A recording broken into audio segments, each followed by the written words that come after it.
มาฮอดแล้วนะพี่น้อง โอเค ทะเลปูซานมาฮอดแล้วเบิ่งพูดให้เบิ่งวิวตะเว้นขึ้นทางนั้นเนาะนี่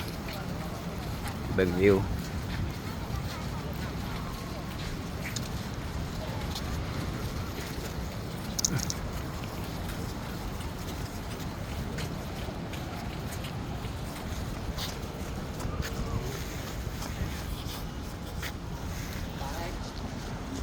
สวย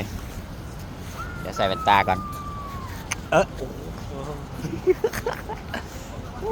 ยังสวยยอเก็บภาพมาฝากทางนางงามแห่งลีปุ๊บเบิ่งพุ่นพี่น้องนี่โอ้นี่เพื่อนคนแคมมานะโอ้สวย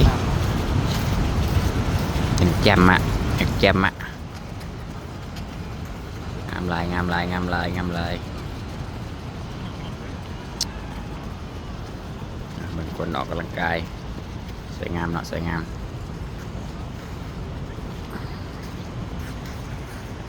แจมตัวนี้ก่อนเดี๋ยวลงโชว์ซิกแพคก่อน